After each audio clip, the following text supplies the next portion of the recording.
झालेला आहे धाराशिव जिल्ह्यातला की उड्यात दोघजण वाहून जातात, वाहन जाते, तर त्यावेळेस त्यांना असं म्हणलं जातं की अरे यांना वाचू नका, सोडून द्या. काय रे वाक्य काहीतरी वंजाऱ्याचे आहेत असं काहीतरी शब्द काहीतरी म्हणून कसं जमायचं पक्का माहित पाहिजे.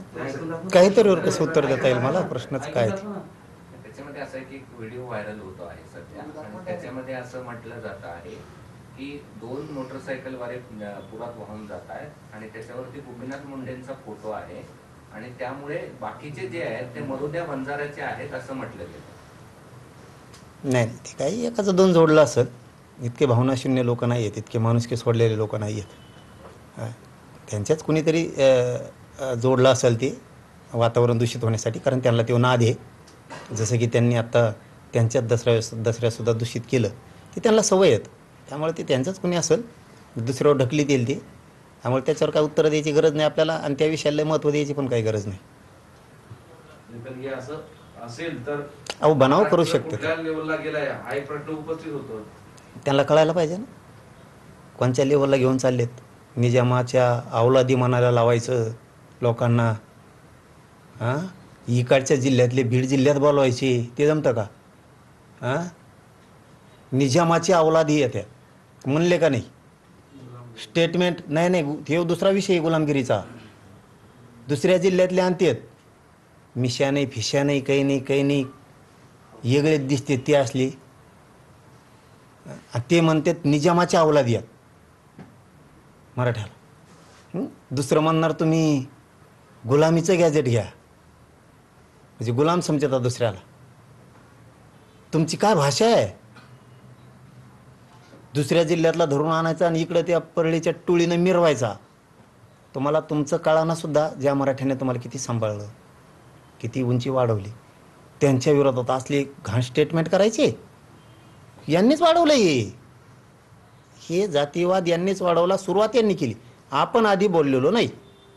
एक शब्द आपण त्यांना आधी बोललेलो नाही, एक शब्द. ते बोलल्यावर मात्र मी सोडू शकत नाही. जातवाने भाऊ, माझ्या जातीला हिनवत असेल ना कुणी, मी नाही सहन करू शकत. आणि जे तुमचा प्रश्न आहे ना त्याबद्दल, तर मराठ्याकडून किंवा बहुजनाकडून, हिंदूकडून असं होऊच शकत नाही. हे त्यांच्यात गैरसमज पसरायसाठी करू शकतात. कारण ते खुनं करून केला नाही म्हणतात राव. जिथं अध्यात्म आहे तिथं सुद्धा आसरा दिला जातो राव. काय नवीन पायंडा पाडला यांनी? काय प्रश्न विचारता राव त्यांच्याबद्दल? जिथं माणसाचं मन, बुद्धी शुद्ध केली जाते, त्या अध्यात्माच्या ठिकाणी सुद्धा काय शब्द वापरले जातात एवढ्या महाराष्ट्राने बघितलं. आणि यांच्याकडून काय अपेक्षा करणार आहेत आपण? यांना कोण तसं म्हणलंय तेच म्हणते, तेच दूषित वातावरण करतील, त्यांच्या माणसाला तेच विरोध करतील. दुसऱ्याचं वरबडून खायची सवय लागलेली. जाऊ द्या, त्या विषयाचं काय, ते असे महत्त्व द्यायची गरज नाही आपल्याला. असल्या विषयाला भरपूर विषय आहेत, शेतकऱ्याचे आहेत.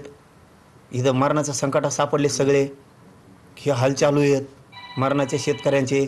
सरकार नुसतं सभा घेत आहे, हारं फुलं लावतं आहे व्यासपीठाला. आले की शायनिंगमध्ये येऊन जातात, विमानाने येतात, विमानाने जातात. शेतकरी इकडं उद्ध्वस्त झाला आहे. आत्ता त्या आपल्या त्या शिल्लोडला ते सरपंच बिचारं पोरगं बसलं आहे, तिकडं ध्यान द्यायला सरकारला वेळ नाही. आमचा तिकडं त्या धाराशिवला अमोल जाधव बसला आहे, तिकडं ध्यान द्यायला वेळ नाही. ते करमाळ्याची ताई बसली, तिथं सरकारला ध्यान द्यायला वेळ नाही. परत त्या बार्शीच्या ताई बसल्या आता मायमावल्या, तिकडं सरकारला ध्यान द्यायला वेळ नाही. ते लेकरं मरालेत ना, आंदोलनं उपोषणं करू. तुम्हाला का रोग आला का तिकडं ध्यान द्यायला थोडा? काय म्हणणं आहे त्यांचं ऐकून घ्यायला? इतकं मूर्खपणाचं लक्षण सरकारच्या अंगात असलं पाहिजे का? पण लोकांनी सुद्धा उगाच विनाकारण शक्ती पण व्हायला घालू नये. आत्ता शेतकऱ्याची लढाई मोठी उभा राहणार आहे, उगाच उपोषणं करा आणि हे करा. आत्ता शक्ती व्हायला घालायला नाही पाहिजे. एकजुटीनं शेतकऱ्यांना न्याय मिळत. उगाच इकडे एक जण बसला आणि तिकडं दुसरा जण बसला आणि तिकडं तिसरा जण बसला, हे करण्यापेक्षा सगळ्यांनी थांबलं पाहिजे आणि एक जीवानं एका ताकदीनं लढा, शेतकऱ्याला न्याय मिळण्यासाठी लढला पाहिजे. कुणीही उगाच शक्ती व्हायला घालू नये. अतिवृष्टीग्रस्त शेतकरी जे आहेत त्यांना मदतीसाठी राज्य सरकारने कुठलाच प्रपोजल केंद्राला दिलेलं नाही. देणार पण नाही. मग मदत मिळेल की नाही दिवाळीपूर्वी? घेणार आम्ही. आमच्यावर आम्हाला शक्ती आहे ना, विश्वास आहे ना आमच्या शक्तीवरती. केंद्राची आम्ही मदत शेत- देत नाही तोपर्यंत हे ते देण्याची शक्यता वाटत नाही काय? त्यांनी दिवाळीपर्यंत नाही दिलं की राज्यात बैठक झाली सगळ्या शेतकऱ्यांची. पण आधी बैठक झाल्यावरच आपण तारीख डिक्लेअर करणार आहेत. कारण ती येत नाही ते बघावं लागेल ना. त्यातलं आपल्याकडे फक्त एकच गोष्ट आहे, इमानदारी प्रामाणिकपणानं लढणार, मॅनेज न होणार. पण त्यातलं भाव वाढ कसा घ्यायचा, कारण ही अंतिम लढा करायचा शेतकऱ्याचा टोकाचा. मग शेतकऱ्याचा जर टोकाचा अंतिम लढा करायचा ठरला असेल, पुन्हा शेतकऱ्यांनी आयुष्यभर आंदोलनं उभ्या नाही करायची, एकदाच उभा करायचा आणि त्याचा तुकडाच पाडायचा. जसं की मी मराठा आरक्षणाचा तुकडाच पाडला 2च वर्षात, तसा तुकडाच जर पाडायचा असेल आणि सुखी समाधानी शेतकरी करायचा असेल तर त्याच्यातले ज्ञानीसुद्धा येणं गरजेचं आहे. त्या शेतकरी संघटनेनी जे आयुष्यभर कामं केले ते सुद्धा येणं गरजेचं आहे. ते आल्यावर बैठक घेऊ आणि मग पुढची आंदोलनाची तारीख आपण डिक्लेअर करू. त्यांनाही आपण बोलवणार आहे. दिवाळी झाल्याच्या नंतर एक ठिकाण ठरवू.